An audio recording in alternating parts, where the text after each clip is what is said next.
안녕하세요. 2019학년도 고3 3월 전국연합학력평가 세계지리 해설 강의의 민병건입니다. 자, 여러분들 오늘 고생 많으셨고요. 이번 시험 어떻게 보셨는지 모르겠습니다. 자, 3월 모의고사라서 여러분들이 조금 긴장되는 마음으로 치지 않았을까 싶은데요.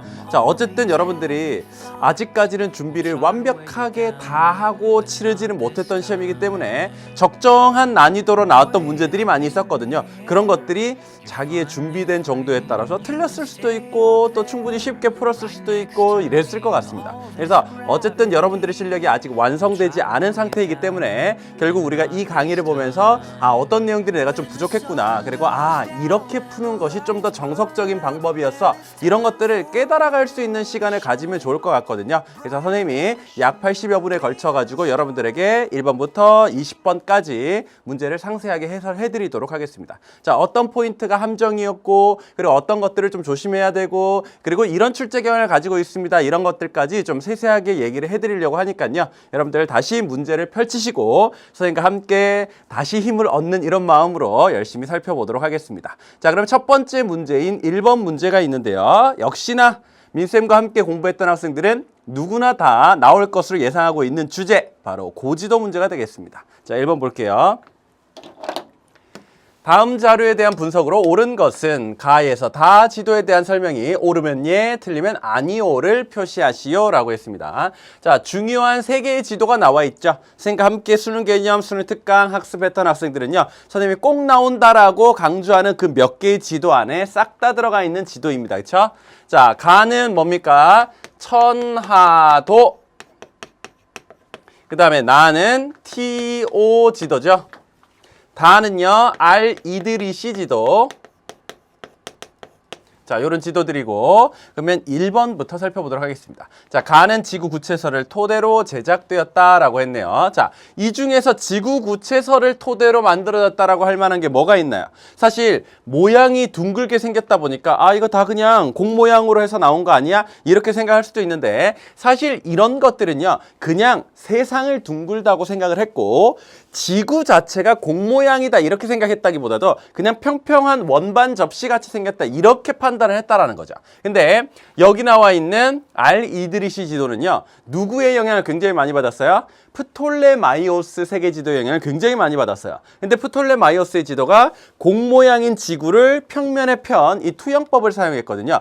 그래서 이거는 지구 구체설의 가능성이 좀 있지만 이거는 지구 구체설을 가지고 만든 지도는 아니거든요. 그러면 이거는 아니오에 체크해야 되는데 예에 체크되어 있으니까 틀린 겁니다. 요런 거 조심하셔야 돼요. 그냥 맞으니까 예 이렇게 하고 넘어가고 이러면 안 됩니다. 여기에 맞게 체크되어 있는지를 보셔야 돼요. 이런 건 함정입니다. 자, 그 다음 두 번째, 다는 중국 중심의 세계관을 반영하고 있다라고 했는데요. 사실 여기 나와 있는 가는요, 중국이 가운데 딱 들어가 있습니다. 중화사상이죠. 요거 중화사상 써볼까요? 여기다가 중화사상. 자, 그리고 나는요, 가운데 예루살렘이 있습니다. 크리스트교 중심의 세계관이죠. 그렇죠? 크리스트교 중심의 세계관. 자, 근데 다는요, 이쪽이 유럽이죠. 여기가 아시아죠. 이쪽이 아프리카입니다. 그리고 요 가운데에 아라비아 반도가 들어가 있고요. 사우디아라비아에서 굉장히 중요하게 생각하는 어떤 지역을 가운데다가 표시해 놨습니다. 그게 바로 뭐냐면요, 바로 메카예요. 메카. 자, 메카는 왜 중요합니까? 바로 이슬람 교도들에게 성지이고 굉장히 중요한 곳이고 하루에도 5번씩 절하면서 예배하는 곳입니다. 그러면 여기가 중간에 딱 들어가 있는 것으로 보아 이 지도는 이슬람교 세계관을 반영하고 있다라는 것을 알 수가 있죠. 세계관. 자, 그러면 다는 중국 중심의 세계관을 반영하고 있다. 이건 아니오잖아요. 그렇죠? 아니오에 맞게 체크되어 있으니까 이게 맞는 거죠. 그렇죠? 이거 함정이라고요. 이런 거 헷갈리시면 안 됩니다. 자, 그다음 가나에는 상상 속의 세계 지역이 표현되어 있다라고 했습니다. 자, 가에서는요, 요 바깥에 있는 요 부분 있죠. 피자 크러스트 같이 생긴 요 부분에는요, 산해경이라는 책자에 나오는 저 멀리 어딘가에 가면 이러한 나라들도 있대라는 건데 그게 다 상상의 세계였잖아요. 그렇죠? 그럼 요거는 상상의 세계. 자, 그다음 여기서는요, 저 위에 파라다이스가 있습니다. 파라다이스. 자, 이거는 지상천국 또는 낙원인 거고요. 어쨌든 사람이 갔다가 돌아와서 거기가 실제로 어떻게 생겼어? 라고 얘기할 수 있는 사람은 없잖아요. 그렇죠? 이것도 상상의 세계다라는 겁니다. 그럼 여기도 상상 있죠? 여기도 상상 있죠? 그러면 둘 다 맞으니까 얘가 맞는 거죠. 거기에 잘 체크되어 있으니까 디귿도 맞는 거죠. 그 다음 나는 지도의 위쪽이 남쪽, 다는 지도의 위쪽이 동쪽이다 라고 했는데 우리 방향 한번 써봅시다. 자, 이 지도는요. 여기가 북쪽이죠. 그러면 이쪽이 남쪽이죠. 그리고 다 써볼까요? 여긴 서, 동 이렇게 됩니다. 그 다음 이쪽은요. 여기가 동, 이쪽이 서, 그리고 남, 북 이렇게 되죠. 자, 천하도는요. 이거는 여기가 북쪽, 남쪽. 우리가 아는 일반적인 방향입니다. 왜? 중국, 한국, 일본이 이렇게 나란하게 우리가 아는 방향대로 나와 있거든요. 자, 그렇다고 한다면 나는 지도의 위쪽이 남쪽이 아니라 동쪽이라고 해야 되죠. 그 다음 다는 지도의 위쪽이 남쪽이라고 해야 되죠. 그러면 이거는 틀렸으니까 아니오에 체크해야 되는데 예에 체크했으니까 틀린 거죠. 그렇죠? 답은 그래서 니은 디귿 3번을 선택하시면 됩니다. 자, 각각 지도의 중요한 핵심 포인트들만 잘 알고 있으면 크게 어렵지 않게 풀 수 있는 문제였습니다. 이건 틀린 학생들 없겠죠? 네. 자, 그 다음 2번 가보겠습니다. 자, 다음 자료는 두 지역의 대표적인 음식 문화를 소개한 것이다. 가 지역과 비교한 나 지역의 상대적 특징을 그림에서 고른 것은. 자, 이런 문제는 조금 빠르게 파악되는 편이고요. 그리고 바로바로 적용을 시킬 수 있다 보니까 이런 문제를 사실상 뭐 10몇 초, 20몇 초 안에 빠르게 풀어버리고 다른 문제를 풀기 위한 시간을 벌어두어야 하는 이런 문제예요. 전략적으로. 자, 주민들은 전통적으로 생선이나 술록의 고기를 즐겨 먹으며 냉동, 건조 등 다양한 방법으로 음식을 보관한다라고 했습니다. 일단 다른 건 모르겠고 술록이 나왔어요. 술록을 사람들이 이런 옷을 입으면서 뭔가 냉동, 건조 시켜가지고 그렇게 해서 먹는다라는 겁니다. 그러면 일단 술록의 고기를 먹고 사는 사람들이 살아가는 기후는 툰드라 기후가 있죠. 그렇죠? 그러면 그런 북극권의 어느 지역에서 살아가는 사람들일 겁니다. 그 다음 나를 보니까요. 지금 새우인지 뭔가 무슨 가지 같은 건지 엄청 큰 게 들어가 있는데 이제 새우인 것으로 보입니다. 자, 보면 주민들은 다양한 향신료를 넣은 음식을 좋아하며 새우, 고수, 고추, 라임 등을 넣고 끓인 똠양꿍을 즐겨 먹는다라고 했습니다. 똠양꿍이 동남아시아 쪽에서 특히 이제 태국 쪽에서 끓여 먹는 수프 같은 거잖아요. 그렇죠? 태국식 뭐 새우 수프 같은 이런 거죠. 그러면 여기는 타이 쪽일 거고요. 타이는 전반적으로는 사바나 기후가 나타납니다. 사실 그냥 툰드라 기후, 뭐 사바나 기후 꼭 이렇게 알고 풀어야 되는 건 아니고요. 전반적으로 북극권의 추운 지역 그리고 더운 열대 지역 이렇게 생각하고 접근하시면 됩니다. 자, 그러면 여기 가서 가와 비교한 나 지역의 상대적 특징을 고르라고 했어요. 그럼 이거의 특징을 고르면 되는 거죠. 그렇죠? 자, 연평균 기온은 이거보다 이거가 훨씬 더 높죠. 열대지방이니까. 그 다음 기온의 영대차는요. 적도에 가까울수록 작고 극지방으로 가면 갈수록 커진다라고 했습니다. 그러면 이거는 작다의 표시가 돼야 되겠죠. 그리고 연강수량 어때요? 이쪽은 굉장히 적게 오고요. 거의 사막급으로 적게 오고요. 그 다음에 이쪽은 그래도 꽤 많이 오는 편이죠. 그럼 요거는 많다로 하시면 됩니다. 그러면 이쪽 편만 이 안으로 쑥 들어가는 거고요. 그렇죠? 나머지 두 개는 바깥쪽으로 가 있는 거죠. 그러면 여기 있는 C. 그래서 답은 3번으로 선택하시면 되겠습니다. 요건 크게 어렵지 않았어요. 요런 기후만 잘 알아내시면 그 다음 가서 푸는 건 어렵지 않고요. 자, 그 다음 3번으로 가보겠습니다. 지도에 표시된 A에서 C 지역의 특징을 그림에서 고른 것은 이라고 했네요. 자, 요것도 아주 대표적인 세 지역이 나와 있고요. 그 다음에 각각의 특징만 잘 알면 되기 때문에 상당히 빨리 또 쉽게 풀 수 있는 이런 문제였습니다. 자, A는 요거 뭡니까? 아이슬란드네요. 자, 아이슬란드는 해령에 있죠. 해령. 즉, 발산 경계에 있고요. 그 다음에 여기는 화산 지진 어때요? 둘 다 있습니다. 그러면 화산도 오케이. 그리고 지진도 있다라는 겁니다. 자, 그 다음 B는요. 요거는 뭐죠? 바로 히말라야 산맥. 자, 히말라야 산맥은 대륙판끼리의 충돌 경계죠. 그러면 대륙판끼리 충돌한 이런 경계가 되겠고요. 자, 지진은 있습니다. 충돌을 했으니까. 근데 화산이 잘 일어나지 않는다라는 것이 포인트였죠. 그 다음 C는요. 여기 뭐 페루, 칠레 쪽에 해구 있는 쪽을 나타낸 거예요. 자, 그러면 어쨌든 조 지역에서는요. 여기 페루, 칠레 쪽. 자, 이런 쪽은 해양판이 대륙판과 충돌하는 경계에 있죠. 충돌. 자, 이런 데 같으면 지진 납니다. 그리고 화산도 있습니다. 화산이 대표적으로 잘 발달하는 것이 바로 이런 판들끼리 충돌을 할 때죠. 자, 그럼 한번 봅시다. 화산 활동이 활발합니까? 아니오로 간 게 있어요. 화산 활동 있죠? 화산 활동 있죠? 화산 활동이 안 활발하죠. 그렇죠? 그러니까 기역으로 갈 것은 B가 됩니다. 그렇죠? 자, 그다음 두 판이 충돌하는 경계에 위치합니까? 라고 했는데 요거는 발산 경계죠. 요게 충돌 경계죠. 그렇죠? 그러면 여기 있는 C가 이쪽으로 가면 되겠고요. 그 다음에 아니요. 요거는 발산 경계입니다. 라고 할 것이 A가 있습니다. 그 다음 대륙판과 해양판이 충돌합니까? 라고 했는데 이건 맞는 거잖아요. 그렇죠? 그러니까 맞는 거니까 C가 이쪽으로 가면 되겠습니다. 자, 그러면 순서대로 쭉 연결하시면 돼요. 답은 2번 니은, 기역, 리을을 연결한 것이 되겠습니다. 자, 어쨌든 핵심 내용만 잘 알아두시면 돼요. 자, 그 다음 4번으로 가볼까요? 다음 글에 가나 공업지역을 지도에서 고른 것은 이라고 했습니다. 자, 볼까요? 전통 공업지역들은 기존 산업의 쇠퇴를 극복하기 위해서 새로운 산업을 유치하여 부활을 모색하고 있다. 동양의 루르 지방. 자, 여러분들 이 루르라는 공업지역 어디서 볼 수 있었던 공업지역인가요? 바로 독일의 북서쪽에 있는 아주 유명한 전통적인 공업지역이었습니다. 그러면 이런 건 뭔가 전통적으로 발달한 이런 중화학공업 이런 것들이 많이 발달한 어떤 지역일 것으로 유추를 해볼 수가 있습니다. 이름을 통해서요.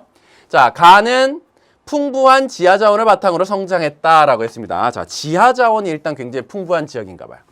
그 다음 중국의 개방정책 이후에 산업구조 변화로 침체의 길을 걷다가 라고 했네요. 자, 산업구조의 변화로 침체의 길을 걸었대요. 그러면 뭔가 조금 이전부터 발달돼 있어서 약간 좀 시설도 노후해졌겠고 그리고 이제 좀 다른 산업 쪽으로 중심축이 넘어가다 보니까 약간 침체했었던 이랬던 적이 있었나 봅니다. 근데 최근 자동차와 화학 등의 산업을 유치하기 위해서 노력을 하고 있다라고 했습니다. 자, 그럼 어쨌든 한번 보세요. 중국의 개혁 개방 정책 이후에 뭔가가 변화했다라고 했잖아요. 그럼 당연히 이제 이쪽 지역에서 찾아야 되겠죠. A, B 중에서. 자, 그러면 여기 보면 B는 여기 화남 공업지역 쪽이고요. 화남. 자, 이쪽에 뭐가 있냐면요. 뭐 광저우, 뭐 선전, 뭐 요런 도시들이 자리하고 있습니다. 자, 이쪽 지역 같으면요. 아무래도 특히 이제 선전이라는 아주 첨단 산업이 잘 발달되어 있는 곳이 있다 보니까 이런 데는 첨단 산업 쪽이 상당히 많이 발달되어 있는 곳 이렇게 보시면 됩니다. 물론 다른 공업도 잘 발달되어 있어요. 근데 여기 있는 A를 보니까요. 이게 우리가 이제 흔히 얘기하는 뚱베이 공업 지역이잖아요. 뚱베이. 자, 뚱베이 공업 지역은 이 지역에서 자원이 많이 났습니다. 석탄도 많았고요. 그 다음에 석유도 꽤 많았고요. 그렇죠? 그 다음 다른 자원들도 이쪽 지역에서 굉장히 많이 났던 거죠. 그러다 보니까 여러 지하 자원을 바탕으로 해서 중화학공업이 굉장히 많이 발달했었다라는 거 내용 정리했었죠? 중화학공업. 자, 그럼 중화학공업 많이 발달했었으니까 동양의 루르 지방이라고 할 만하죠? 지하자원을 바탕으로 뭔가 성장을 했었죠? 그치만 중국이 개혁개방 정책을 취하고 그리고 다른 이제 첨단 산업 이런 것들이 많이 발달함에 따라서 아무래도 중화학공업 위주였던 이 지역은 약간 쇠퇴할 수밖에 없었겠죠. 그렇죠? 그러면 이런 내용들이 딱 맞아 떨어진다라는 겁니다. 그러면 일단 가는 A하고 연결해 볼 수가 있겠어요. 자, 그 다음 두 번째로 넘어가서요. 러스트 벨트, 녹슨 지대라는 겁니다. 녹이 쓸어 있는 벨트. 그렇죠? 미국의 나는 과거 풍부한 석탄과 철광석을 바탕으로 공업이 발달했다라고 했습니다. 철광석과 석탄 이런 것들이 풍부했대요. 근데 최근에는 지식산업을 육성하고 과거의 생산시설을 새로운 용도로 활용하는 등 도시 재생 사업을 추진하고 있다라고 했습니다. 자, 여기 있는 거 한번 볼게요. C는 태평양 연안 공업 지역이잖아요. 그렇죠? 태평양 연안. 자, D는요. 오데호 연안이죠. 자, E는요, 멕시코만 연안이죠. 자, 요렇게 되는 겁니다. 자, 그랬을 때 일단 석탄과 철강성을 바탕으로 해서 중화학공업이 많이 발달했었던 지역은 바로 여기 있는 오데호 지역이죠. 그렇죠? 그래서 이 지역에서는 전통적으로 중화학공업이 많이 발달했었습니다. 굉장히 이번 문제는 특이하게 이쪽에서도 중화학공업 그리고 이쪽에서도 중화학공업 각각 그런 지역을 둘 다 골라내라 이런 문제였어요. 사실 공업 문제에서 이런 문제 흔치 않습니다. 보통은 뭐 첨단 산업이라든지 아니면 다른 독특한 특징이 있는 지역을 골라내라 이런 문제로 많이 나가는데 여기서도 중화학공업지요? 여기서도 중화학공업지요. 근데 공통점 뭐라고요? 요즘에 뭔가 산업구조가 재편되면서 새로운 방향으로 뭔가 변화하고 있다. 이것을 지금 얘기해 주려고 한다는 거죠. 자, 그러면 A하고 D를 순서대로 연결하시면 되겠네요. 답은 그러면 2번을 선택할 수가 있겠습니다. 자, 그 다음 우리 5번으로 가볼까요? 자, 다음 자료는 TV 뉴스의 한 장면이다. 기억에 대한 설명으로 옳은 것은 이라고 했네요. 자, 탐험가 콜린이 세계 최초로 외부 도움 없이 1489km를 54일 동안 걸어서 땡땡 대륙 횡단에 성공했습니다. 무슨 대륙일까요? 자, 콜린은 이 지역의 여름인 11월 3일에 웨들 해안을 출발해. 자, 요게 아주 핵심적인 힌트입니다. 이 지역의 여름인 11월 3일이라고 했습니다. 우리 보통 11월 같으면요, 북반구를 기준으로는 이제 막 추워지고 있는 늦가을입니다. 그렇죠? 겨울의 바로 앞부분 이렇게 얘기할 수가 있죠. 근데 여기서는 여름이래요. 그런 거 보니까 우리랑은 계절이 상당히 반대의 느낌이 나죠. 그런 데에 있는 무슨 대륙일 것 같아요. 느낌이 살살 오시죠. 그 다음 웨들 해안을 출발해 음식과 침낭을 실은 썰매를 끌고 얼음이나 눈을 녹여 마시며, 그럼 뭐 얼음하고 눈 천지고 내가 썰매를 끌면서 이 대륙을 횡단했다라는 거 아닙니까? 그러니까 답이 나왔죠. 뭡니까? 바로 남극 대륙이죠. 남극 대륙. 거기다가 혹시나 그런 걸 몰랐다고 하더라도요. 자, 극점을 거쳐서라고 했습니다. 극점. 여러분들 극점은 전 세계 2개밖에 없죠. 뭐? 북극점, 남극점. 요거 2개밖에 없어요. 근데 여러분들 북극점은요, 바다 위에 그 얼음이 얼어 있는 데를 거기 가는 거고요. 남극 대륙은요, 대륙에 얼음이 얼어 있는 거 거기를 가는 거야. 그러니까 사실상 얼음 위를 어차피 가는 건 똑같은데 하나는 바다 위에 있는 얼음을 가는 거고 하나는 대륙 위에 있는 얼음을 간다. 이렇게 생각하시면 돼요. 자, 근데 극점을 지나갔다. 근데 이런 내용 저런 내용을 보니까 남극 대륙이겠구나. 이걸 알아낼 수 있으면 된다는 거죠. 그래서 12월 26일에 대륙 반대편의 로스 해안에 도착하였습니다. 라고 했습니다. 결국 이런저런 내용을 봤을 때 남극 대륙. 자, 그러면 여기에 대해서 한번 알아볼까요? 남극 대륙은 대부분이 무슨 기후입니까? 빙설기후입니다. 빙설기후. 요걸 알고 접근하시면 되죠. 자, 1번 연 증발량이 연 강수량보다 많다라고 했습니다. 증발량이 강수량보다 많다라고 한다면요, 이거는 건조기후 이걸 얘기하는 거거든요. 그렇죠? 근데 이런 지역은요, 워낙 강수량이 적어요. 그렇죠? 강수량이 굉장히 적게 옵니다. 사막급으로 적게 옵니다. 근데 증발량은요, 그거보다 더 적어요. 증발량은 더 적습니다. 그러니까 증발량보다는 결국은 강수량이 많아져 버렸죠. 그러면 이거는 무슨 기후라는 거예요? 건조한 기후는 아니다. 즉 수분한 기후가 된다라는 겁니다. 그렇죠? 아무래도 요만큼 비가 오고 요만큼 증발됐으니까 요만큼이 남았다라는 거잖아요. 그렇죠? 건조한 기후는 아니다라는 거죠. 그 다음 12월에 해가 지지 않는 백야현상이 나타난다라고 했습니다. 자, 이 지역은 남극이고요. 남극의 12월은 무슨 계절? 여름이라는 겁니다. 여름. 자, 그리고 아주 고위도 지역이죠. 그렇죠? 극점이 있을 정도로 아주 고위도 지역이라면 그 지역의 여름에서는 무슨 현상이 일어난다? 백야 현상이 일어난다. 요게 맞는 답이죠. 그다음 수목 성장이 가능하여 침엽수림지대가 분포한다라고 했는데요. 이런 데는 나무 못 자랍니다.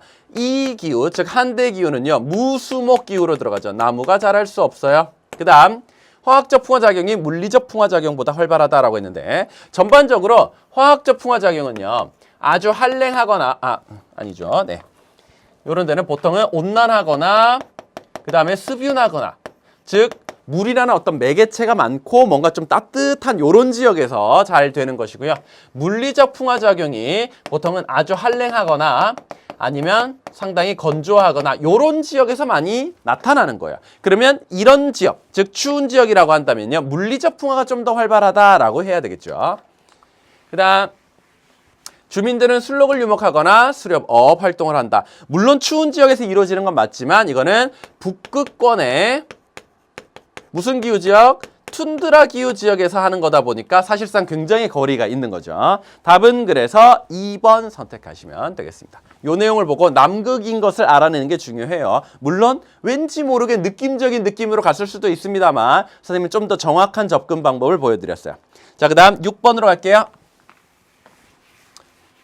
그래프는 세 국가의 시기별 인구 도시화를 나타낸 것이다. A에서 C 국가에 대한 설명으로 옳지 않은 것은 에스파냐, 콜롬비아, 그리고 탄자니아 중 하나임 이라고 했네요. 자, 여기 보면 도시화율이 나와 있고요.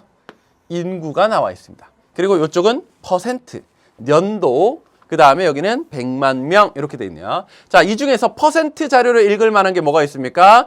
도시화율이에요. 그러면 도시화율은 이쪽으로 와서 읽으라라는 겁니다. 자, 도시화율이 뭐죠? 여기선 점으로 나타나 있거든요. 그러면 점은 이쪽으로 와서 읽으면 된다라는 겁니다. 이해됐죠? 이렇게. 그 다음 인구는요. 어쨌든 숫자잖아요. 그렇죠? 그러면 인구는 저쪽으로 가서 읽으면 되는 거죠. 이쪽으로. 이런 식으로 가서 읽으면 된다. 요거를 빠르게 파악하셔야 됩니다. 자, 그랬을 때 A를 보니까요. 도시화율이 최근에도 이쪽으로 가서 읽으면요. 50%도 되지 않아요. 다른 애들은 다 지금 50% 훨씬 넘어서 75% 근접까지 갔거든요. 최근에. 근데 여기는 다른 데보다 도시화율이 굉장히 낮고 옛날에도 굉장히 낮았어요. 그렇다면 이 중에서는 가장 저개발국 형태에 가깝죠. 그러면 여기 뭐가 있습니까? 바로 탄자니아가 있는 거죠. 자, 그 다음 B를 보니까요. 자, B는 요 정도의 도시화율에서 이만큼 올라갔어요. 많이 올라갔죠. 네. 근데 여기 있는 C를 보니까요. 예전에도 다른 것들보다는 꽤 높았고요. 지금도 많이 높아져 있습니다. 그러면 이거와 이거 중에 어떤 게 선진국의 냄새가 확 나죠? 예전에도 도시화율이 높았던 것이 선진국일 가능성이 높죠. 그러면 이게 에스파냐, 그 다음에 이게 여기서는 콜롬비아. 네. 자, 이렇게 볼 수 있습니다. 도시화율만으로도 이 정도는 유출을 했는데요. 우리 인구 자료도 나와 있으니까 한번 봅시다. 자, 인구는 결국은 전체 인구가 나와 있는 건데, 그렇죠? 그러면 저쪽으로 한번 가볼게요. 이렇게 가면 이거는 한 5천만 명 정도 되는 것 같고 이것들은 다 이제 한 4,600, 4,500 이 정도는 되는 것 같습니다. 그렇죠? 2015년을 기준으로 했을 때 그래서 그 정도의 인구 규모를 갖고 있구나라고 보시면 되고 사실 또 뭘 볼 수 있냐면 옛날에는 되게 사람이 적었는데 엄청 빨리 증가했네 요걸 알 수가 있죠. 여기도 옛날에 요 정도였는데 엄청 빨리 증가했네. 근데 여기는 옛날에도 꽤 많았었는데 그냥 적당히 증가했네. 그러면 인구 증가율로 봤을 때는 이쪽이 굉장히 빠르게 인구가 증가했고 이쪽이 인구 증가율이 좀 낮았다라는 것을 알 수가 있죠. 그러면 저개발국, 선진국 요것도 우리가 알아낼 수가 있다는 겁니다. 자, 그러면 1번부터 볼게요. A는 탄자니아, C는 에스파니아이다. 맞죠? 그 다음 1950년에 B는 A보다 도시 인구가 많다라고 했습니다. 자, 1950년이 여기에 있죠. 그렇죠? 그러면 그때의 뭡니까? 요거는 도시화율. 그리고 그때의 전체 인구입니다. 자, 그러면 우리 도시 인구라는 거에 대해서 얘기를 하고 있잖아요. 자, 도시 인구 어떻게 구하는지 한번 생각을 해봅시다. 도시 인구는요. 어떻게 계산하는 걸까요? 전체 인구가 있을 건데 그거에다 뭘 곱하면 나올까요? 도시화율을 곱하면 나와요. 왜요? 도시화율이 어떻게 계산되는 거냐면 전체 인구 분의 도시 인구 이렇게 계산되는 거잖아요. 그렇죠? 이거에 대한 비율로 계산되는 거잖아요. 그러니까 결국은 이게 바로 도시화율이라는 거니까 결국은 전체 인구에다가 도시화율을 곱해주면 도시 인구가 나오는 거야. 근데 여기 보면 도시화율이 높죠? 근데 전체 인구가 더 많아요. 도시화율이 낮죠? 전체 인구는 더 적어요. 그렇죠? 그러다 보니까 당연히 이쪽이 곱했을 때 숫자가 더 클 수밖에 없어요. 그러면 50년에 B는 A보다 도시 인구가 많다. 맞는 얘기입니다. 그 다음 1950에서 2015년에 B는 C보다 도시화율 증가폭이 크다라고 했는데 이게 훨씬 많이 증가했고요. 이거는 적당히 증가했죠. 그렇기 때문에 B는 C보다 증가폭이 더 컸다. 맞습니다. 그 다음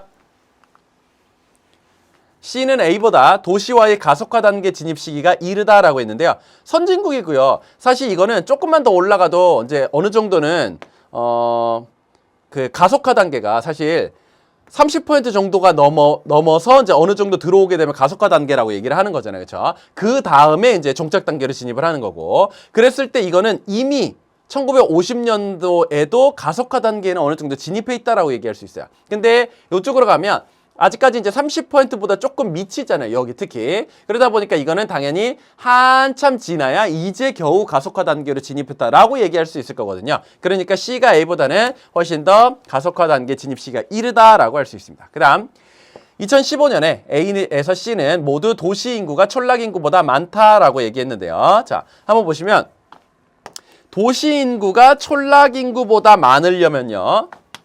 도시화율이 몇 % 이상으로 보면 됩니까? 요거 쌤이 수능 개념 때부터 엄청 별표 치고 요거 꼭 잘 알아달라고 책에다가 넣어놨던 그런 내용이었죠. 도시화율이 50%를 넘으면 도시인구가 더 많은 거고요. 50%보다 안 되면 촌락인구가 더 많은 겁니다. 그러면 50% 한번 쭉 그어볼게요. 자, 이렇게 그었을 때. 자, 2015년 거니까요. 이거 넘었죠? 이거 넘었습니다. 근데 이거는 50% 못 넘었어요. 그러니까 탄자니아는 아직도 도시 인구가 절반이 채 안 되는 거죠. 그렇죠? 그렇기 때문에 이거는 틀린 내용. 답은 그래서 옳지 않은 걸 고르니까요. 5번 선택하시면 되겠습니다. 그래프를 분석하고 하나하나의 말에 다 계산까지 어느 정도는 하면서 우리가 하나씩 맞춰봐야 됐던 다소 시간이 오래 걸리고 까다로웠던 문제였습니다. 답은 5번이었고요. 자, 그 다음 7번 가볼게요. 가시기에 나타나는 AB 지역의 기후그래프로 오른 것은 단 가는 1월, 7월 중에 하나이다 라고 했습니다. 자, 적도 수렴대가 적도를 기준으로 했을 때요. 더 북반구 쪽으로 치우쳐져 있습니다. 사실 이제 무역풍들이 수렴하는, 그래서 전체적으로 봤을 때는 제일 더운 지점들을 연결해 놓은 것 같은 이 선이 북반구 쪽으로 치우쳐져 있대요. 그러면 북반구가 더 뜨겁다. 즉 북반구 여름이다. 몇 월이라는 거예요? 7월이라는 거예요. 7월. 자, 그럼 7월이면 이 지역은 무슨 계절이 되는 거죠? 유럽이니까 당연히 북반구에 있으니까 여름이 되는 거고요. 자, 여기는 런던 쪽이니까 CFB 서한해양성 기후죠. 그다음 이쪽은 로마 쪽인 것으로 보이니까 CS 지중해성 기후가 되겠습니다. 자, 각각 여름 어떤가요? 자, 여기는 여름이 엄청 기온이 높진 않아요. 서늘합니다. 한 18도 내외 정도의 느낌, 이 정도였죠. 우리가 많이 봤던 그래프 자료에 따르면. 그리고 비는 항상 어느 정도 촉촉하게 옵니다. 그렇죠? 그럼 이건 연중수분이었어요. 연중수분. 자, 그리고 7월로 가게 되면요. 이 지역은요. 여름이고.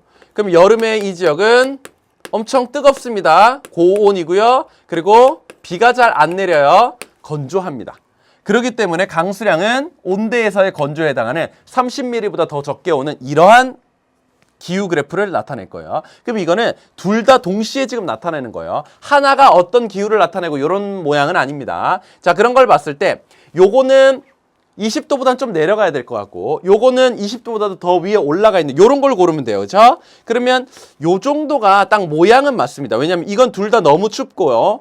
이거는 이때는 괜찮은데 이게 너무 겨울 정도에 해당하는 기온이죠. 그래서 이건 틀렸고 이것도 둘 다 지금 굉장히 낮으니까 사실 겨울 정도에 해당하는 내용이고 이거는 둘 다 완전히 너무 높으니까 사실 서한해양성 기후가 이 정도로 여름에 덥진 않거든요. 왜? 22도를 넘으면 CFA가 되어버렸겠죠, 만약에. 근데 어쨌든 CFB는 여름에 선선한 거니까 22도보다는 넘으면 안 됩니다. 자, 그렇다면 해당될 수 있는 건 이거예요. 이건 여름에 덥죠. 요거는 여름에 22도 안 되니까 선선한 여름이죠. 맞고요. 그 다음에 여기서는요, 연중 수분하니까 온대에서의 수분 척도인 30mm를 어느 정도 넘으면 됩니다. 수분. 근데 CS에서는요. 여름에 고온 건조하니까 온대에서는요. 30mm 밑으로 미만으로 내려간 정도. 그 정도면 건조하다라고 볼 수 있다고 했죠. 그러면 여름에 고온 건조.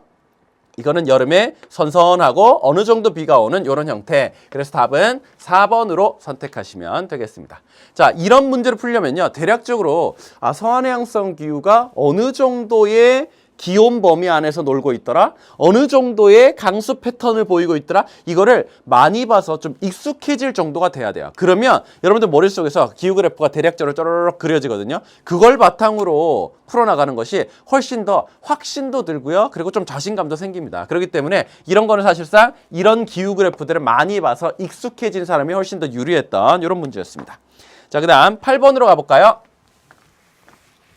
그래프는 지도에 표시된 두 지역의 기후값 차이를 나타낸 것이다. 가, 나 지역에 대한 설명으로 옳은 것은 단 기후값 차이는 가 기후값에서 나 기후값을 뺐다라고 했습니다. 자, 가에서 나를 뺐다라는 거예요. 자, 그랬더니 이런 모양이 나왔는데요. 자, 그렇다는 말은 여기 있는 때는 가가 더 높았다라는 얘기인 것 같고요. 그렇죠? 가에서 나를 뺐는데 플러스가 나왔잖아요. 전부 다. 기온도 그렇고 강수량도 그렇고. 근데 이쪽으로 넘어가게 되면요.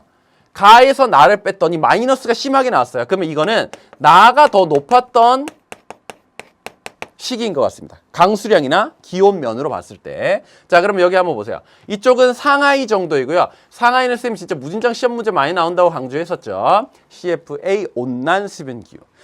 그래프를 대략 그려보면 어떤 모양으로 나올까요? 약간 이런 식으로 나오고 강수량이 좀 많이 오다가 적어지는 이런 형태가 될 겁니다. 근데 완전히 적진 않을 겁니다. 왜? CF니까. 요 정도는 느낌은 될 거예요. 30mm 요 정도 될 거고. 그렇죠? 그 다음에 여기는요. CS 지중해성 기후가 이 정도까지 나타나거든요. 그렇죠? 그렇다면 이건 어떤 모양이 될까요? 이거는 적당히 고온이고 겨울엔 좀 따뜻하고 그 다음에 강수량이 여름에는 적고 겨울에는 어느 정도 되는 이런 형태일 겁니다. 자, 그럼 한번 따져볼게요. 이게 가가 될까요? 이게 가가 될까요? 자, 가에서 나를 뺐는데 이들은 둘 다 북반구에 있는 거니까요. 요때가 여름이라는 거죠. 근데 가에서 나를 뺐더니 플러스가 이만큼 나왔다는 건요. 가가 여름에는 강수량도 더 많고 기온도 더 높은 거여야 돼요. 자, 이쪽하고 이쪽이 있을 때 어느 게 여름에 더 덥고 그리고 강수량이 더 많나요? 이쪽이 여름에 조금 더 덥고 강수량이 더 많잖아요. 그렇죠? 비가 엄청 많이 오니까. 반면에 이 지역은 어때요? 물론 여기도 여름에 고온 건조하죠. 그렇지만 이쪽 대륙 동쪽이 좀 더 덥거든요. 그렇죠? 그러니까 요거는 살짝 기온이 낮았을 거고 그다음에 여름에 워낙 강수량이 적게 내리니까 가의 강수량이 더 많았다라고 얘기할 수가 있는 거거든요. 그래서 결국은 이게 나 그다음에 이게 가 요렇게 생각할 수가 있다라는 겁니다. 그리고 거꾸로 뒤집어 볼까요? 1월, 12월은요. 자, 얘는 강수량이 그다지 많지 않았고 추웠을 겁니다. 그렇죠? 근데 여기는요. 겨울에도 어느 정도는 따뜻하고요. 그리고 강수량이 이거보다는 조금 더 많이 왔을 겁니다. 그러니까 이 값이 컸다 보니까 마이너스가 난 거죠. 가에서 나를 뺐을 때. 자, 그러면 1번 갑니다. 가는 수목농에 활발하다. 요거는 나에 대한 설명이죠. 가는 나보다 여름 강수 집중률이 높다라는 겁니다. 이건 여름 강수 집중률이 굉장히 낮은 거죠. 그 다음 가는 나보다 최하늘 평균 기온이 낮고요. 이쪽이 조금 더 따뜻합니다. 이쪽은 꽤 따뜻하고요. 여기는 좀 춥고 이렇죠. 틀렸고 그 다음 나는 가보다 연강수량이 많다. 이쪽은 연강수량이 그냥 적당한 정도입니다. 엄청 많은 정도는 아닌데 이쪽으로 가게 되면 여름에 엄청 많이 오기 때문에 전반적으로 강수량이 많거든요. 그래서 이거 틀렸죠. 그 다음 가는 대륙 동안 나가 대륙 서안 요거 반대로 연결이 됐죠. 답은 그래서 2번을 선택하시면 되겠습니다. 자, 이런 식으로 나타났을 때 결국 요렇게 우리가 계산한다라고 위에서 제공을 해줬으니까 결국은 가가 값이 더 높았나 나가 값이 더 높았나 이걸 알아낼 수가 있고요. 그런 다음에 가나의 위치를 우리가 확정 지어주면 되는 겁니다. 그렇게 풀어가시면 돼요. 자, 그 다음 9번 볼게요. 9번은 우리가 기본 내용만 잘 알고 있으면 아주 쉽게 풀 수 있는 문제입니다. 자, A는 일단 미국이죠. B는 페루, C는 브라질, D는 아르헨티나.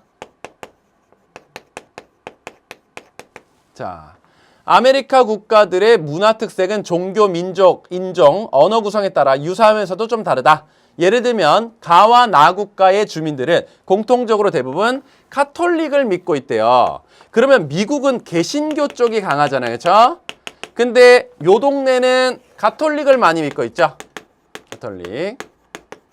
자, 그다음 인종, 민족 구성에서도 유럽계의 비중이 가장 높대요. 페루는 원주민의 비중이 굉장히 높았죠.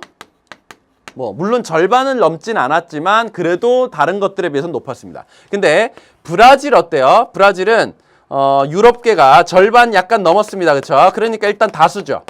그 다음 아르헨티나는요. 거의 90% 정도가 유럽계였습니다. 유럽계가 거의 90% 정도. 네. 자, 그렇다라고 한다면 결국은 둘 다 가톨릭을 많이 믿고 있고 유럽계 비중이 제일 높다고 했으니까 브라질과 아르헨티나 이렇게 나와야 될 겁니다. 페루는 여기에는 낄 수가 없죠. 근데 가는 에스파냐어, 나는 포르투갈어라고 했으니까 이게 포르투갈어를 쓰고 있는 브라질. 그 다음에 가가 에스파냐어를 쓰고 있는 아르헨티나. 이렇게 연결하시면 되죠. 답은 그래서 DC 연결해서 5번 선택하시면 됩니다. 우리가 뭐 기본 내용들은 너무 잘 알고 있으니까 사실 이거는 답을 좀 쉽게 낼 수 있었을 거고요. 자, 그 다음 10번 갑니다.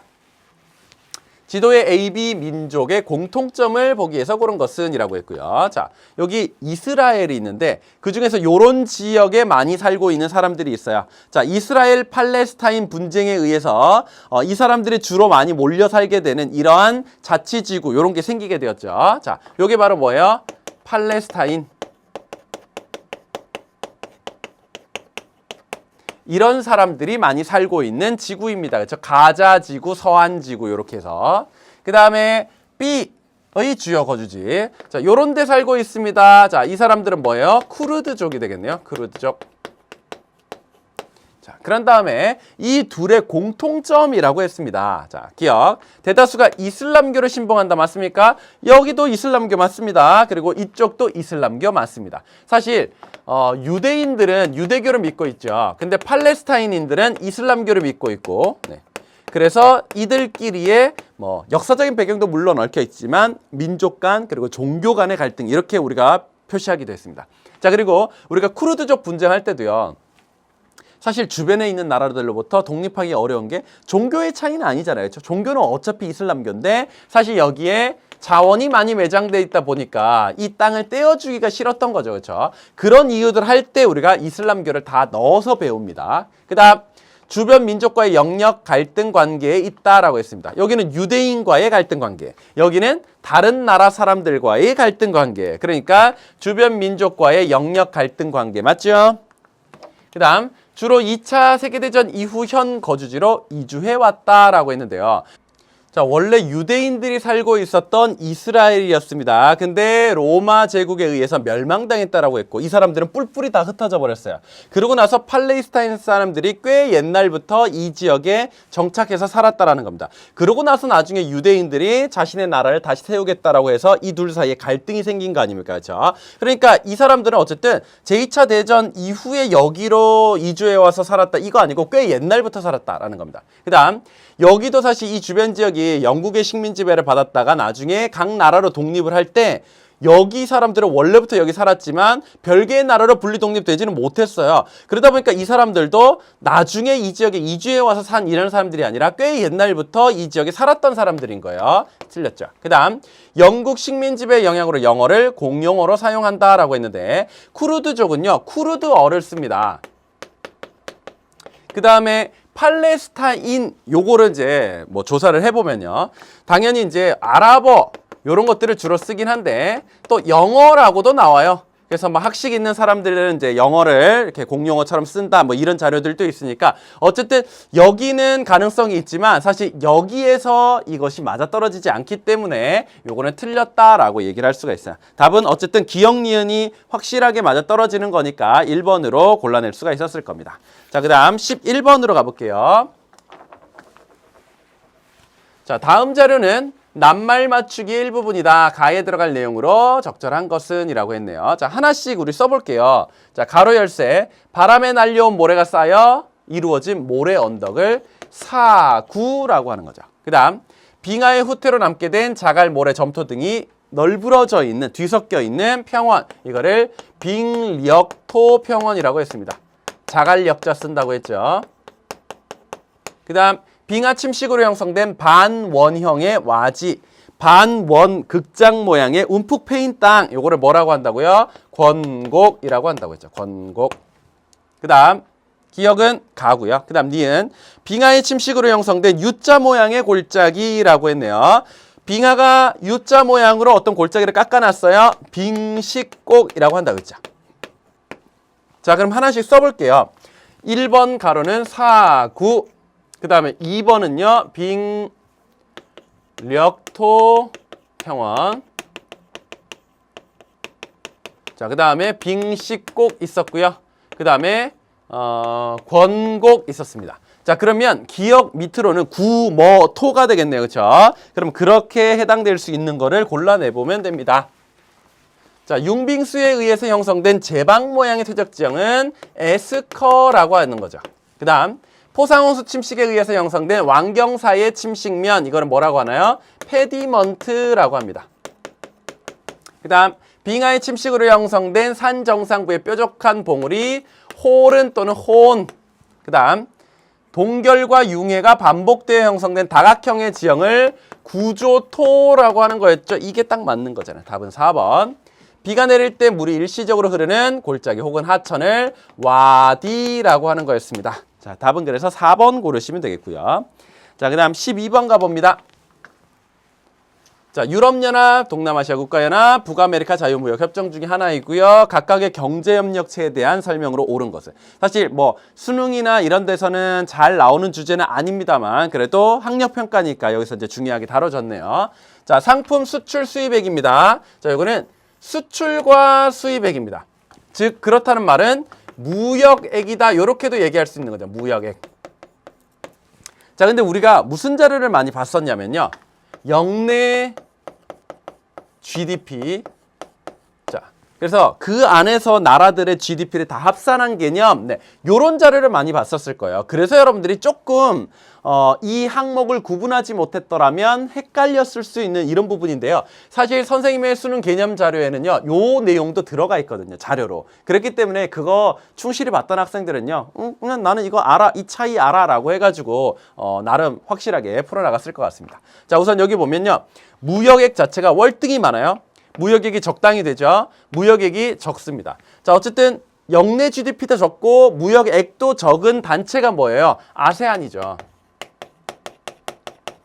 자, 그 다음 여기서 여러분들이 조금 혼란이 왔을 수 있어요. 왜냐하면 영내 GDP가 제일 큰 것은 나프타로 알고 있거든요. 그렇죠?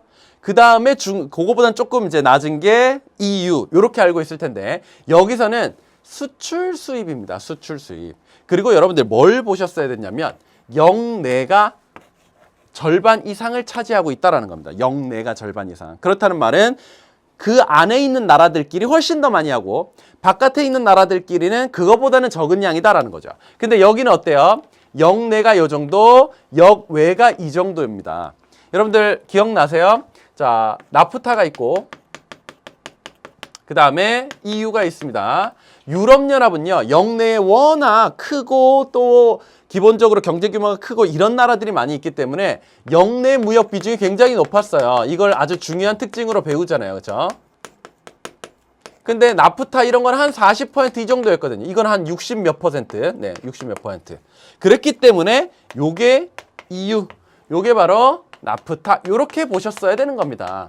사실 영내 GDP는 그 안에서의 GDP 전체를 얘기하는 거니까 나프타가 크긴 커요. 근데 다른 나라와 무역이 이루어지는 걸 따졌을 때 미국은 워낙 거대한 나라 하나 안에서 자기네들끼리 아무리 교류가 이어져도 이건 수출 수입으로 들어가진 않거든요. 근데 유럽연합은요, 그 안에 엄청 많은 나라들이 있잖아요. 그 안에서 물건 주고받고 이런 것들이 다 수출 수입으로 들어가거든요.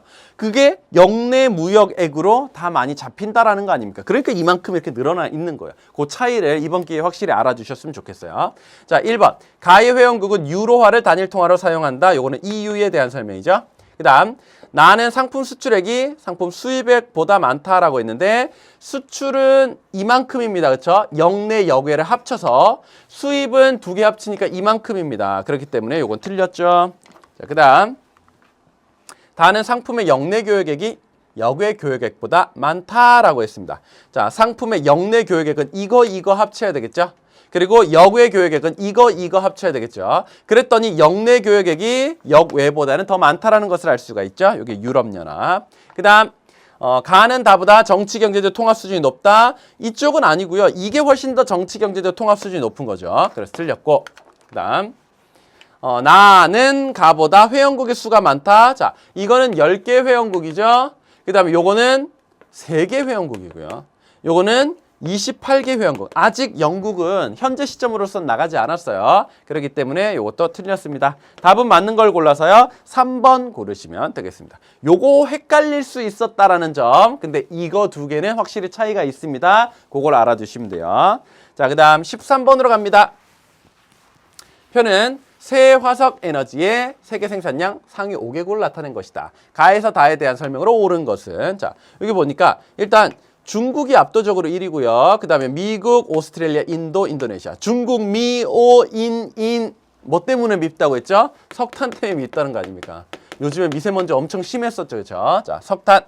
그 다음 이거는 미국, 러시아, 이란, 캐나다, 카타르 요런 나라들이 나왔고, 여기는 미국, 사우디, 러시아, 캐나다, 이란입니다. 사실 이 자료는요, 우리가 전형적으로 봐왔던 그 나라들에서는 뒷부분이 꽤 많이 바뀌었어요. 그리고 앞부분도 살짝 바뀌었어요.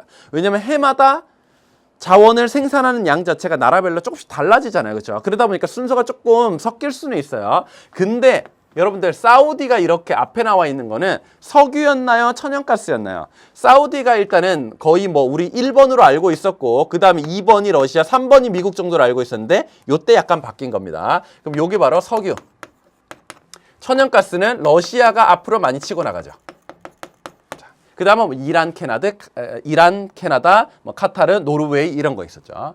자, 그러면 뭐 일단 석유, 천연가스, 석탄 이런 거 다 알아냈고 1번부터 봅니다. 가는 세계 1차 에너지 중 소비량이 가장 많다. 석유가 제일 많고요. 그 다음 석탄, 그 다음 천연가스죠. 그러니까 맞네요. 그 다음 다는 주로 신생대 지층에 많이 매장되어 있다라고 했는데, 다는 고생대 지층에 많이 매장되어 있고, 주로 가와 나, 즉 석유와 천연가스가 신생대 제3기 배사구조에 많이 매장되어 있습니다. 그 다음 나는 가보다 상용화된 시기가 이르다라고 했는데요. 이게 제일 늦었어요. 그렇죠? 이게 빨랐던 거죠. 그러면 순서대로 적어보면 석탄이 제일 빨랐고, 그 다음에 석유, 그 다음에 천연가스.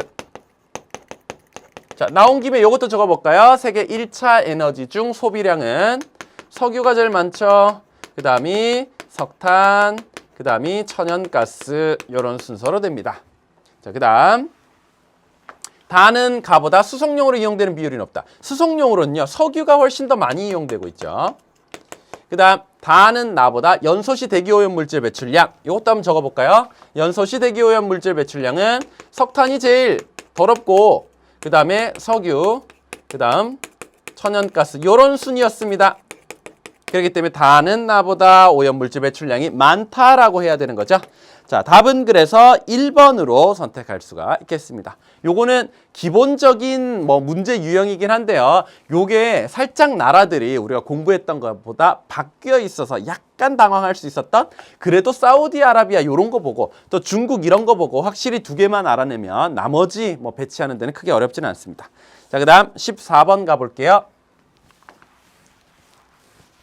그래프는 지역별 인구 지표를 나타낸 것이다. 이에 대한 설명으로 옳지 않은 것은 이라고 했습니다.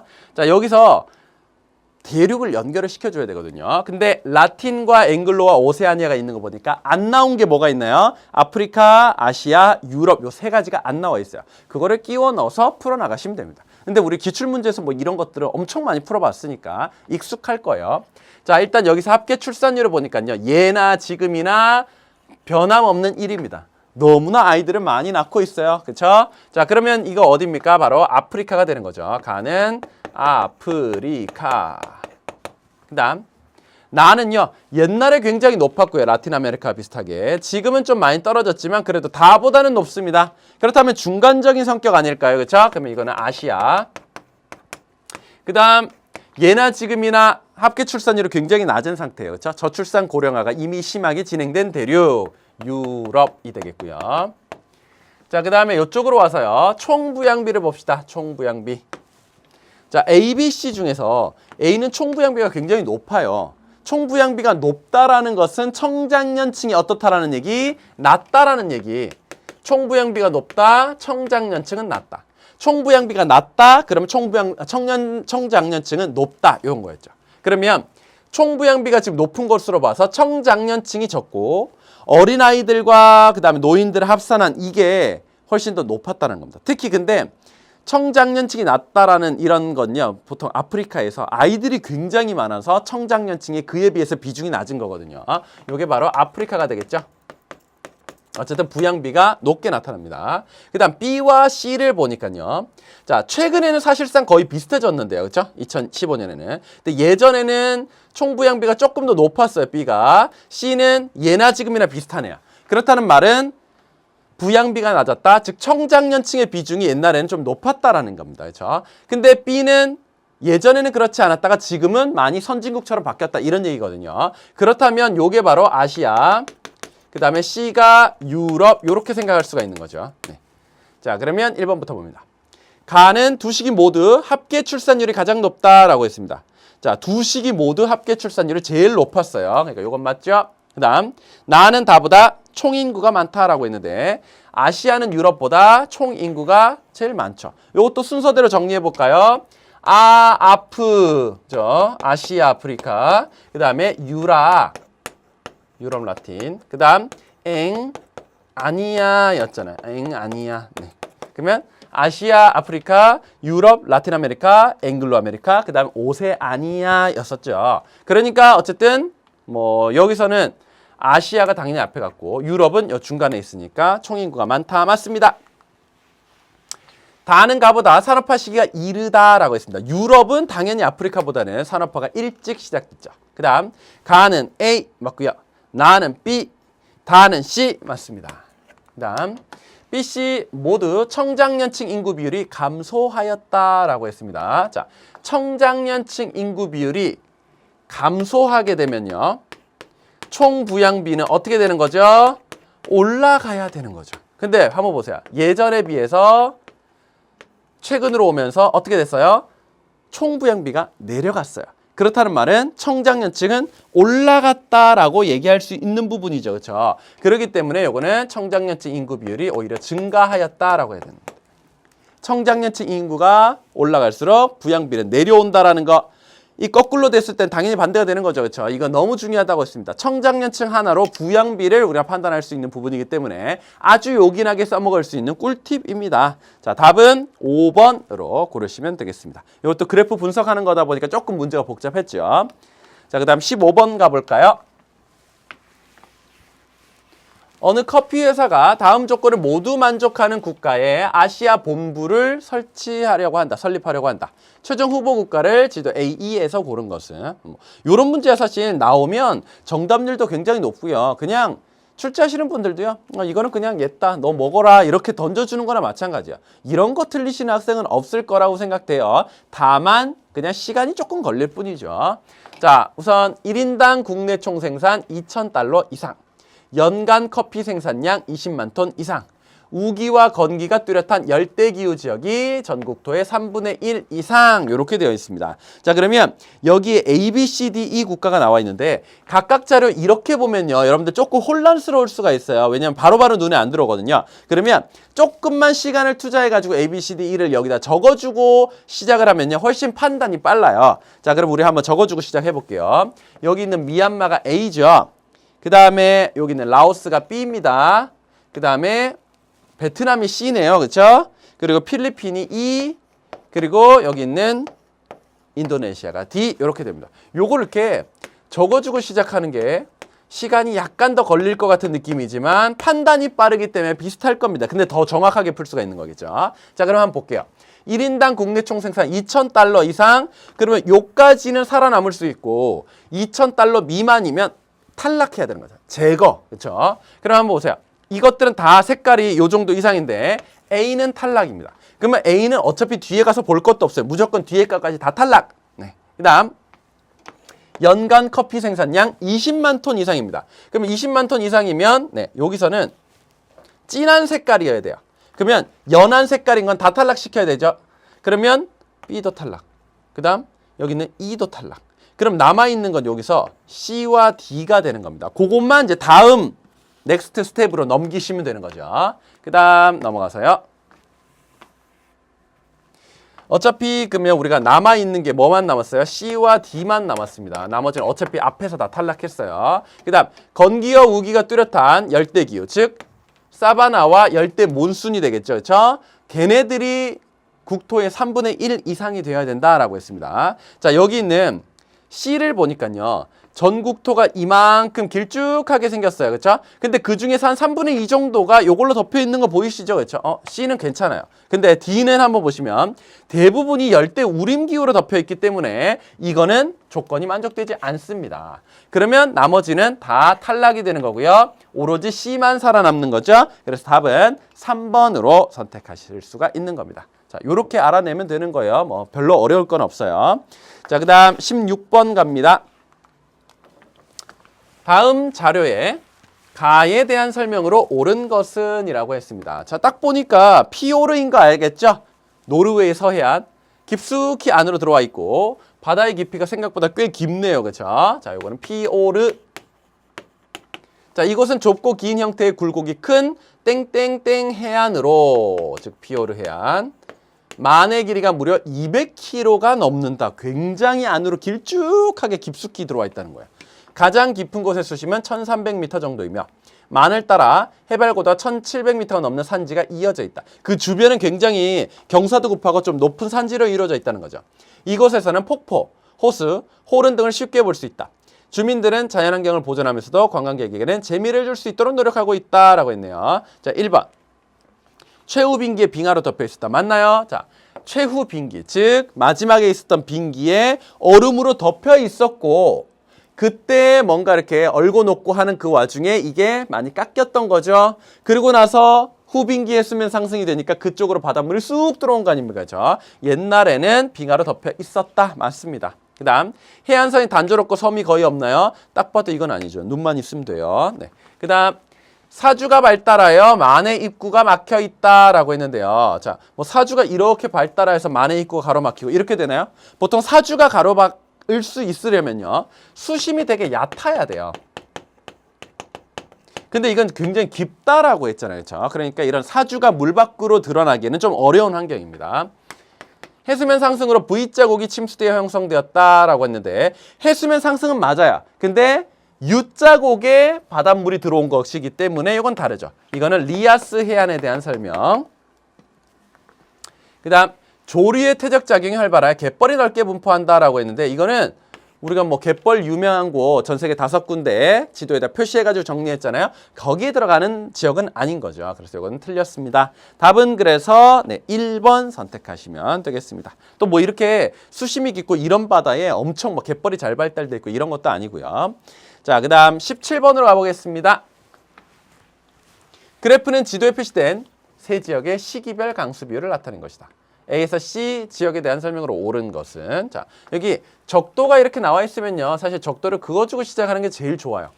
적도가 있는 어떤 지도인데 적도를 안 그려놨다? 그거는 너네가 긋고 한번 판단해 볼래? 왜냐하면 내가 적도까지 다 그어주면 이거 문제가 너무 쉬워지지 않니? 이런 뜻을 가지고 있는 거예요. 그러니까 여러분들은 이걸 해줘야 되는 거야. 그래야 그 출제자의 의도대로 여러분들 착착착착 맞게 진행을 하고 있는 거예요. 자, 여기 보면 싱가포르 쪽이죠. 이쪽은 열대 우림 기후가 나타납니다. 그리고 호주 북부는 무슨 기후죠? 사바나 기후입니다. 선생님하고 함께 중요한 지점들을 우리가 다 파악을 해봤잖아요. 그리고 기후 전체 지도에서 우리가 한번 정리를 했었기 때문에 충분히 여러분들이 이 정도는 하실 수 있다고 생각합니다. 그 다음 여기도 요 정도는 열대 우림 기후 나타났죠. 근데 그 주변에 이만큼 이런 지역은 사바나 기후가 주로 나타났었죠. 그래서 요거는 사바나 기후.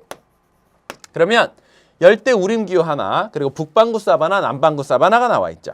자, 여기서 보시면요. 그나마 요게 비슷하게 골고루 내리는 편이죠. 그렇죠? 그러면 여기서는 열대 우림 기후가 될 겁니다. 그리고 6월에서 8월, 그 다음에 12월에서 2월 요 부분을 잘 봐야 되겠죠. 자, 이때는 여기가 거의 강수량이 없고요. 그 다음에 요때 강수량이 굉장히 많습니다.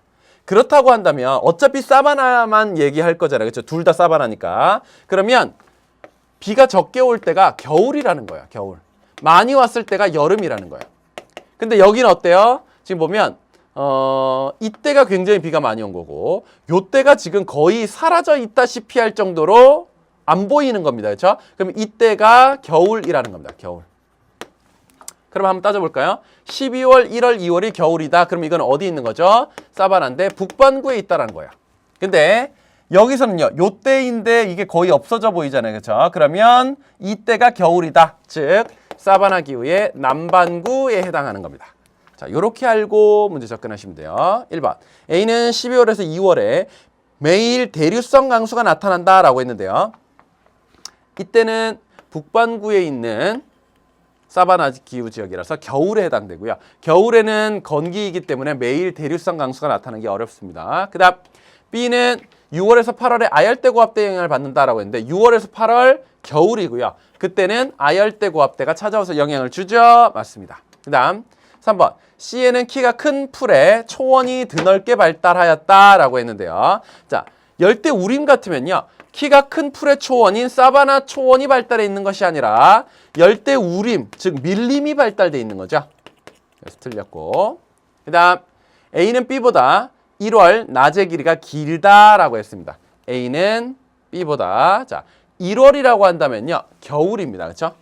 근데 이때는 1월이라고 하면요. 여름일 때입니다. 그러니까 A는 B보다 1월의 낮의 길이가 짧다라고 해야 되죠. 왜? A는 겨울, B는 여름이니까.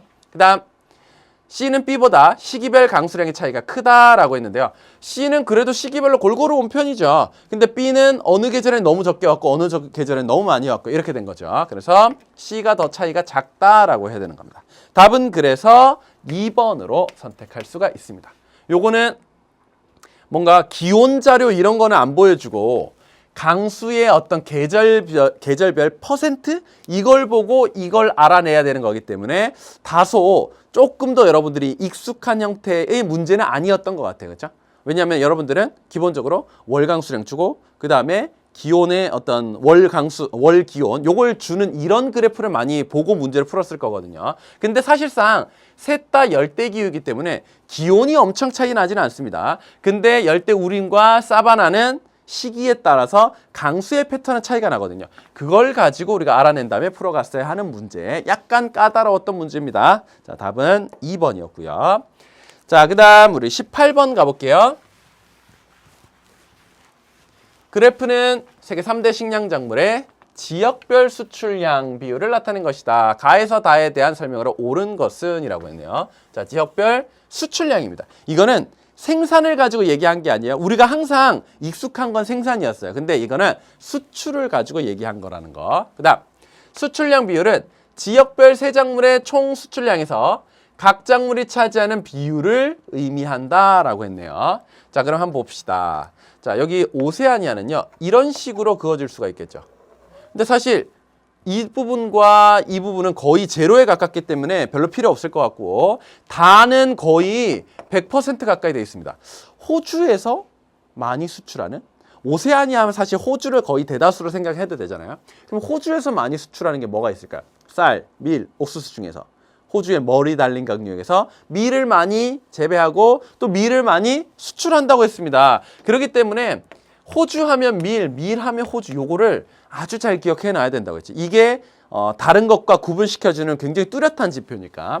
그 다음 아시아를 놓고 보니까요. 요렇게 돼 있습니다. 아시아. 자, 가는 사실 별로 수출하지 않죠.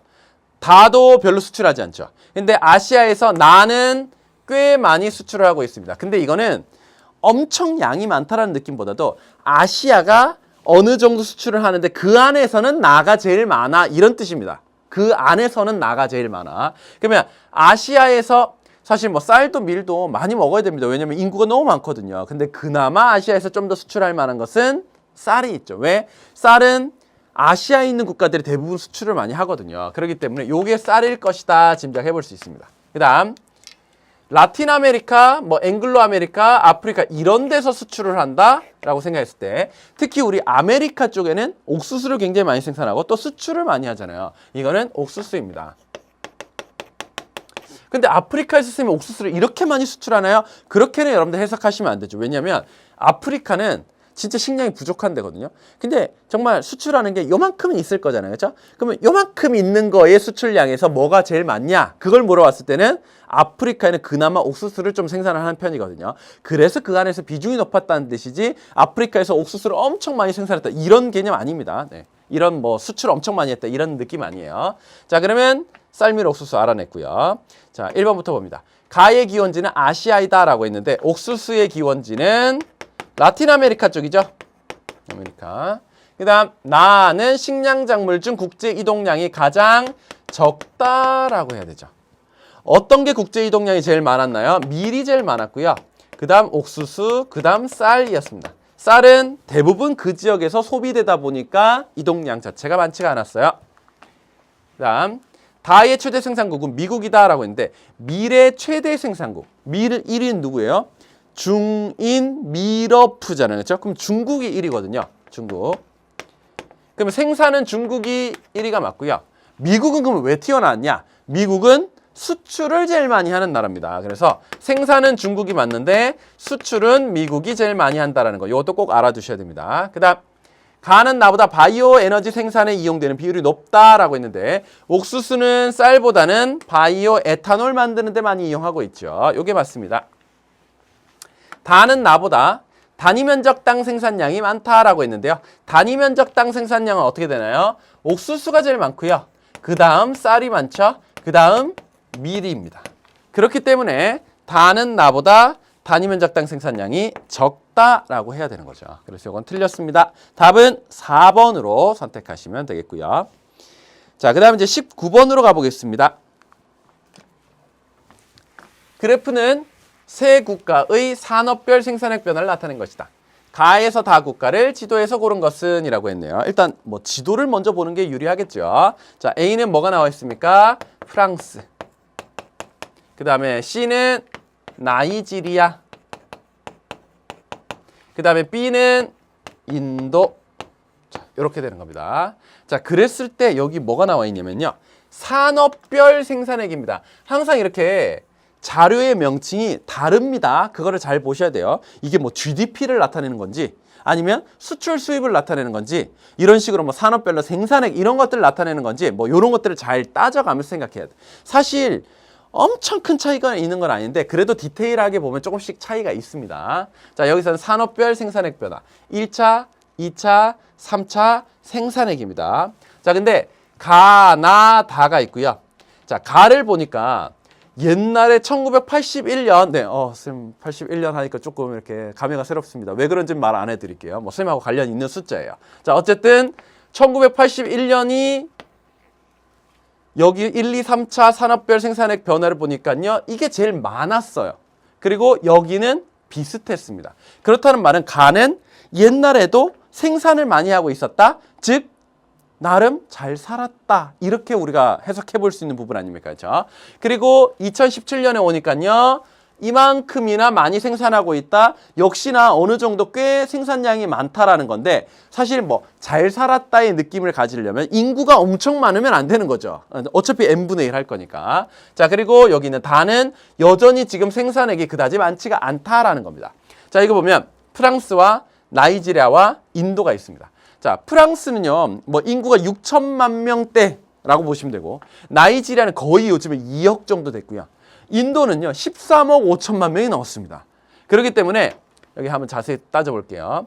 옛날에도 생산액이 어느 정도 있었고, 요즘에 생산액이 굉장히 많은데, 그 중에 농업, 임업, 수산업 쪽은 사실 요만큼밖에 안 되고, 공업이 이 정도, 서비스업이 이 정도입니다. 그렇죠? 굉장한 거죠. 근데 딱 산업 구조적으로 봤을 때 선진국형이죠. 그렇죠? 그러면 이게 뭘 것 같아요? 선진국인 프랑스.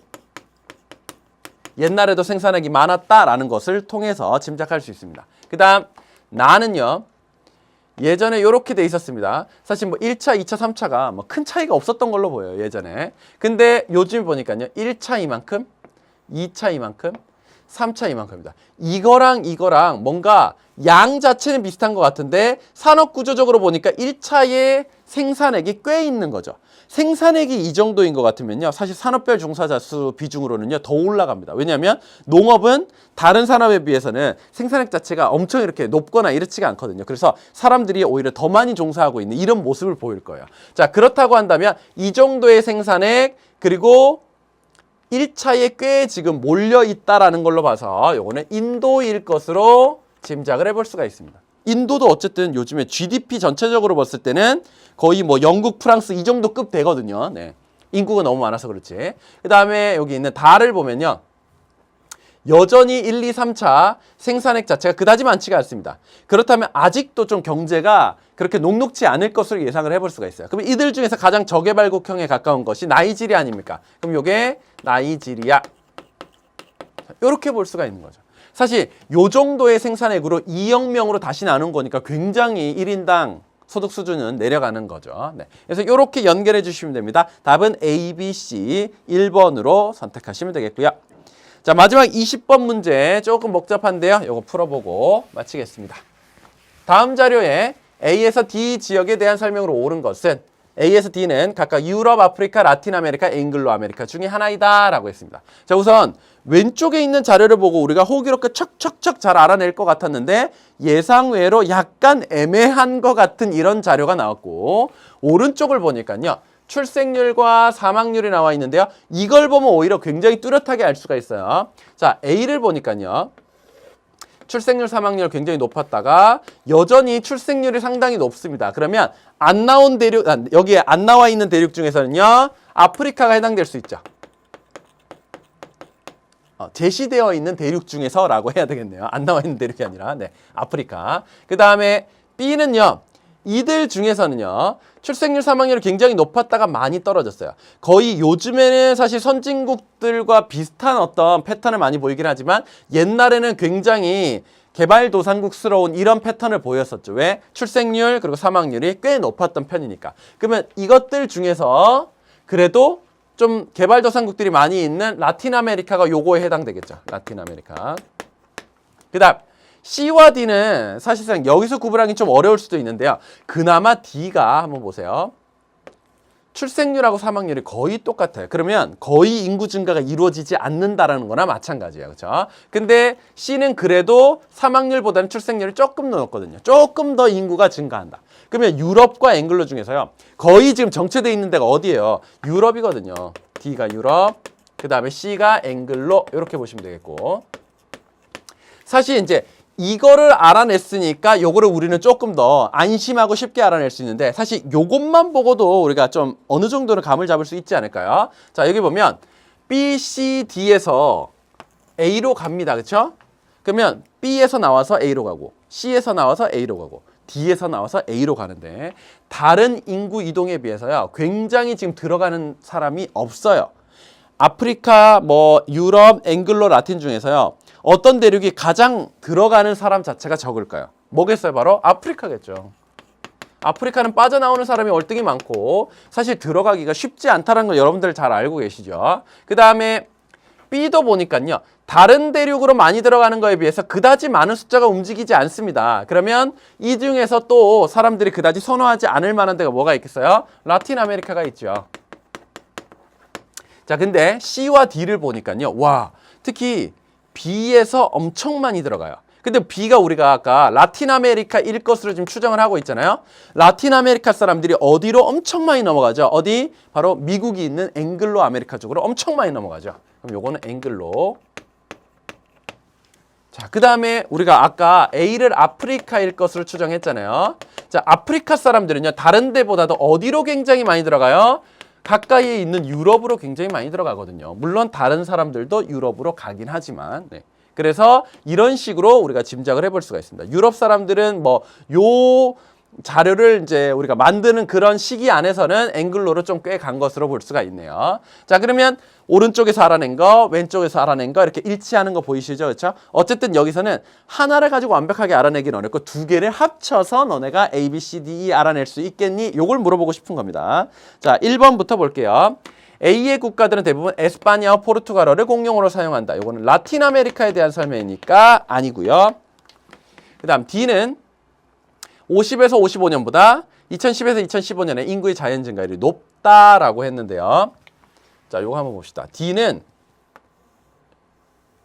요렇게 돼 있죠. 자, 우리 인구의 자연 증가율 뭐 빼기 뭐였나요? 출생률 빼기 사망률이었잖아요. 그렇죠? 이 두 개의 차이. 근데 예전에는 어때요? 출생률 빼기 사망률 한 게 그래도 꽤 숫자가 있었어요. 근데 이제는 거의 제로처럼 됐죠. 그러다 보니까 나중에 인구의 자연 증가율은 더 낮아졌어요. 그렇죠? 그다음 A는 C보다 시간당 평균 임금 수준이 높다. 아프리카가 높은 게 아니라요. 앵글로 아메리카가 더 높죠. 그다음 B에서 C로의 이주민들은 주로 고소득 전문 직종에 종사한다라고 했는데 B에서 C로 많이 이주한 사람들은 주로 단순 저임금 노동력들이 되죠. 그 다음 C는 A보다 D로부터의 인구 유입이 활발하다라고 했는데요. 자, C는 A에서 들어오는 것보다는요. D로부터의 인구 유입 이게 더 활발하네. 사실 근데 이거는 선생님이 봤을 때요. 눈만 있으면 돼요. 지금 딴 거 되게 혼란스러웠거든요. 근데 이거는 A, B, C, D가 무엇인지 아무것도 몰라도 A에서 C로 가는 것 이만큼, D에서 C로 가는 것 이만큼. 그러니까 이거는 갑자기 아무것도 보지 않더라도 숫자만 보고도 딱 이게 맞다라는 것을 알 수가 있어요. 그렇죠? 그래서 답은 약간 허무하게 나왔습니다. 그래서 정답은 5번으로 고르시면 되겠습니다. 자, 이렇게 1번부터 20번까지 문제를 다 풀어봤고요. 여러분들이 아마 조금 시간이 모자랐던 학생들도 있을 것 같아요. 왜냐하면 이렇게 그래프를 분석해가지고 문제를 풀어가야 되는 이런 복잡한 문제들이 여러 개가 들어가 있거든요. 그러다 보니까 아직까지 엄청 능숙하고 엄청 지금 빠릿빠릿하고 이런 단계까지 올라서지 못한 학생들이 많이 있을 텐데 문제가 그에 비해서는 약간 시간이 걸리게 그리고 조금 더 복잡하게 이렇게 나오지 않았나 추정합니다. 여러분들 뭐 몇 개 틀렸다고 해서 너무 걱정하지 마세요. 아직까지 우리는 시간이 많이 남았고요. 그 사이에 민쌤과 함께 열심히 공부하면서 채워 넣어 가시면 되거든요. 그래서 앞으로 남은 기간 동안에 더욱더 민쌤과 함께 꼼꼼히 수능 개념과 수능 특강 그리고 다양한 강의들을 통해 가지고 채워 넣을 수 있는 시간이 되었으면 좋겠습니다. 자, 그럼 선생님은 여기까지 하고요. 우리 또 다음 강의에서 또 만나도록 하겠습니다. 여러분들 고생 많으셨습니다. 안녕!